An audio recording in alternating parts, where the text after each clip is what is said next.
அனைவருக்கும் வணக்கம். தெய்வீக பலன்கள் சேனல் சார்பாக தங்களை அன்புடன் வரவேற்கிறோம். இன்று நம் காணொளியில் காண விரும்புவது, நெருப்பாய் கோபம் வருபவர்களுக்கு அதை 100% தணிக்க வழிவகை செய்யும் பாரம்பொருள் ஸ்ரீ சரபட்சி சரபேஸ்வரர் சிறப்புகளை பற்றி இந்த காணொளியில் பார்க்கலாம். வாருங்கள் காணொளிக்கு செல்லலாம். மறக்காமல் ஒரு சப்ஸ்கிரைப் செய்யவும். 10 அவதாரங்களில் ஒன்றான நரசிம்ம அவதாரம் பிரகலாதனுக்காக ஓடி வந்து மகாவிஷ்ணு எடுத்த அவதாரமாகும். தூணை பிளந்து கொண்டு வந்து இரண்யனை அழித்த நரசிம்மமூர்த்தியின் உக்கிரம் சிறிதும் தணியவில்லை, கோபம் குறையவில்லை. தேவர்களும் முனிவர்களும் கலங்கி ஆடிப்போனார்கள். எல்லோரும் பரம்பொருள் சிவபெருமானிடம் சென்று நடந்ததை முறையிட்டனர். சிவபெருமானும் தட்சனின் யாகத்தில் தோன்றச் செய்த வீரபத்திரரை அழைத்து நரசிம்மரின் கோபத்தை தணிக்கும்படி ஆணையிடுகிறார். ஆனால் வீரபத்திரரால் நரசிம்மரை நெருங்கக்கூட முடியவில்லை. தவித்து போன வீரபத்திரர் பரம்பொருள் சிவபெருமானை நினைத்து தவம் செய்கிறார். அப்பொழுது வீரபத்திரரின் மீது கோடி சூரிய பிரகாசத்துடன் ஜோதி பிளம்பானது தோன்றி இரண்டர தழுவியது. இதனால் வீரபத்திரரின் உருவமே மாறிப்போனது. யாழி போன்ற முகத்துடன் கழுத்து முதல் இடுப்பு வரை மனித உடல் கொண்டு, சிம்மம் போன்ற கால்களும் வாளும் கொண்டு சரபேஸ்வரர் எனும் வினோத உருவம் எடுக்கிறார் பரம்பொருள் சிவபெருமான். யாழி, பறவை, மனித முகம் என மூன்றும் கலந்த அபூர்வ தோற்றத்துடன் சரபேஸ்வரராக காட்சியளித்தவர் தன்னுடைய இரு இறக்கைகளால் வீசி நரசிம்மரை குளிர்வித்தார். நரசிம்மரின் கோபத்தையும் கட்டி இணைத்து தணித்தார். உக்கிரம் கரைந்த நரசிம்மர் சாந்த சொரூபமாக மாறினார். நரசிம்மருக்கும் மற்றும் சர்வேஸ்வரருக்கும் பிறந்தவர்தான் பிரதயங்கிராதேவி. அந்த இடத்தில் தேவர்களும் முனிவர்களும் ஒன்று கூடி அரியாகிய நரசிம்மரையும் அரணாகிய சரபேஸ்வரரையும் மலர் மாறி பொழிந்து வழிபட்டனர். அன்று முதல் சரபேஸ்வரர் வழிபாடு என்பது மிக முக்கியத்துவம் வாய்ந்ததாக புராணங்கள் கூறுகின்றன. 8 கால்கள், 2 முகங்கள், 4 கைகள், மிக கூரிய நகங்கள், உடலின் இரு புறங்களிலும் இறக்கைகள், சிங்கம் போல நீண்டவாள், கருடனை போன்று மூக்கு, யானையை போன்ற கால்கள், அதாவது யானையை போன்ற கண்கள், கோர பற்கள், யாழியை போன்ற உருவம் உடையவராய் சரபேஸ்வரர் தோன்றுகிறார். வைகாசி மாதத்தில் ஏப்ரல் மே வரும் பௌர்ணமி நாளான வைகாசி பௌர்ணமி என்று இறைவனின் பிறந்த நாளாக சரப ஜெயந்தி கொண்டாடப்படுகிறது. அன்று கோவில் சரபேஸ்வரருக்கு சிறப்பு பூஜைகள் மற்றும் வழிபாடுகள் நடத்தப்படும். சரபேஸ்வரர் வழிபாடு என்பது மிகவும் சக்தி வாய்ந்தது. கொடூரமாக கோபப்படுபவர்கள் கூட சரபேஸ்வரரை நினைத்து இவன் கோபம் தணிய வேண்டுமென வீட்டில் இருக்கும் பெற்றோர்கள் வேண்டிக் கொண்டால் அனைத்தும் உங்களுக்கு நல்லபடியாக நடைபெறும்.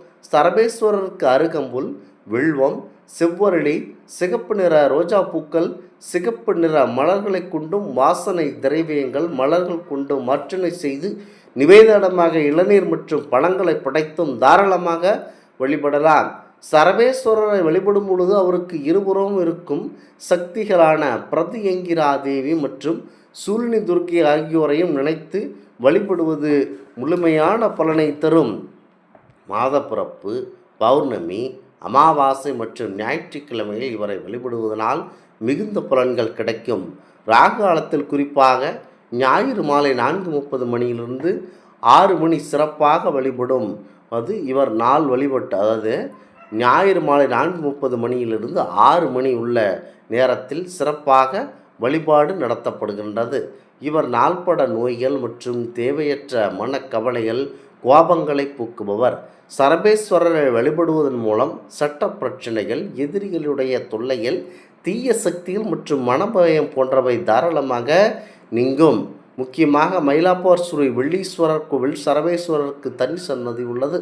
12 கால் மண்டபத்தில் சரபேஸ்வரரும் அவருக்கு வலதுபுறம் பிரதயங்கிராதேவியும் இடதுபுறம் சூலினி துர்க்கையம்மனும் காணப்படுகின்றனர்.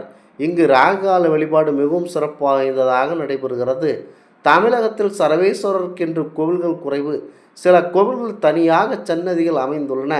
ஆனால் தஞ்சாவூர் மாவட்டம் கும்பகோணம் அருகே உள்ள திருப்புவனம் கம்பகரேஸ்வரர் கோவிலில் சர்வேஸ்வரருக்கு பிரம்மாண்டமாக காட்சி தருகிறார். 13ஆம் நூற்றாண்டில் சோழரால் கட்டப்பட்ட கோவில் இது. தாராசுரம் ஐராவதீஸ்வரர் கோவில் யுனெஸ்கோ உலக பாரம்பரிய தலமான இங்கு சர்வேஸ்வரருக்கு சிறப்பு வழிபாடுகள் நடத்தப்படுகின்றன. முக்கியத்துவம் வாய்ந்த சர்வேஸ்வர மூர்த்தியை வழிபடுபவர்களுக்கு எண்ணற்ற நற்பலன்கள் சர்வேஸ்வரர் வழங்குகிறார் என்பது எல்லளவும் துணியும் நம்பிக்கை. சர்வேஸ்வரர் ஞாயிற்றுக்கிழமை ராகு கால வேளையில் மாலை 4:30 மணியிலிருந்து 6 மணியில் இவரை வழிபடுவது விசேஷ பலன்கள் நமக்கு தரவல்லது. சர்வேஸ்வரருடைய சர்வேஸ்வரருடைய அம்சம் 11 நெய் தீபம் ஏற்றி வணங்குவது விசேஷமாகும். ராஜகோபுரத்தின் வாசலில் காற்று வலிமையாக வீசுவதை உணர முடிந்தது. முக்கியமாக சர்வேஸ்வரர் சிவன், பரம்பொருள் விஷ்ணு, 3 காளி பிரத்யங்கிராதேவி, துர்க்கை, சூலினி துர்க்கை ஆகிய 4 மூர்த்திகளும் சேர்ந்த அம்சம்தான் சர்வேஸ்வரர். 8 கால்கள், நீண்ட வால், 2 சிங்க முகங்கள், 2 இறக்கைகள் கொண்டு பெரும் கோபத்துடன் ஆரவாரத்துடன் நரசிம்மத்தின் எதிரில் தோன்றி அசுரனின் ரத்தம் குடித்து மிக செருக்குடன் வந்த நரசிம்மத்தின் ஆவி அடங்கும்படி செய்த பகைவர் குலத்தை அழிக்கும் சரபமூர்த்தியாக இருந்தார். இரண்யனது வரத்தின்படியே அவனது கலந்த கலவையாய் நரசிம்மராய் வந்து இரண்யனை வதம் செய்தார். அசுரனின் குருதி குடித்ததால் மதிமயங்கி ஆக்ரோஷமானார் நரசிம்மர். நரசிம்மருடைய கோபம் தணிக்க வேண்டி தேவர்கள் அனைவரும் பரமனை நாட பரமன் சரப பறவை உருகொண்டு வந்து நரசிம்மரின் கோபத்தை தணித்தார். பிரகலாதன் மற்றும் தேவர்களது நடுக்கத்தினை தீர்த்ததால் சிவன் நடுங்க நீ தீர்த்த பெருமான் என்று அழைக்கப்பட்டார். சரபேஸ்வரர் என்ற சொல்லுக்கு 8 கால்களை கொண்ட பறவை 2 தலைகளை கொண்ட வடிவம் என உருளாகும். பட்சிகளின் அரசன், சிங்கத்தையே வெல்லும் ஆற்றல் கொண்டது சரபம். இத்திருவடிவம் சிம்மகண மூர்த்தி, சிம்ஹாரி, நரசிம்ம சம்ஹாரர் என்று அழைக்கப்படுகின்றது. பறவை போன்ற பொன்னிறம், 2 இக்கைகள், சிவபேரிய கண்கள் 2, கூரிய நகங்களுடன் கூடிய சிங்கத்தை போன்ற கால்கள் 4, மனித உருவம், கிரீடம் தரித்த சிங்கமுகம், தந்தங்களை போன்ற கோரை பற்கள் என பயங்கர உருவமே சரபர்.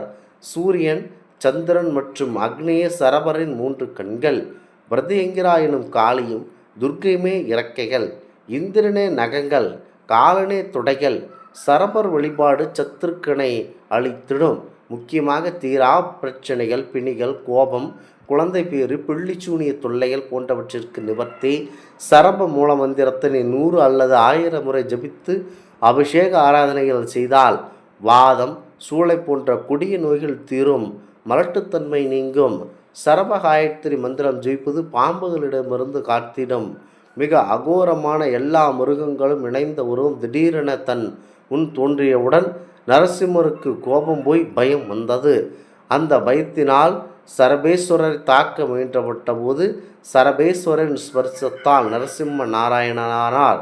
சுவாமி நடுக்கம் தீர்த்த பெருமான் என்ற பொருளில் கம்பகேஸ்வரர் என்ற திருப்பெயருடன் அம்பாள் அறம் வளர்த்த நாயகி தர்மவர்த்தினி என்ற திருப்பெயருடன் அருள்வாக்கு வழங்குவது சிறப்பு. இரண்யனுடைய இரத்தத்தை பருகிய நரசிம்மருக்கு அறிவு திரிந்து உலகம் அனைத்தையும் அழிக்க தொடங்கிய போது இந்த தல பெருமான் சரபபர உருவ கொண்டு அதனை கொடுமை அடக்கியதனால் சரபேஸ்வரர் என்ற பெயருடன் தனி மூர்த்தியாக எழுந்தருள்வது சிறப்பம்சம். இந்த ஆன்மீக தகவல் உங்களுக்கு பிடித்து இருந்தால் தெய்வீக பலன்கள் சேனலை கண்டிப்பாக சப்ஸ்கிரைப் செய்து கொள்ளவும். மீண்டும் ஒரு நல்லதொரு காணொளியில் உங்களை சந்திக்கிறோம். நன்றி, வணக்கம்.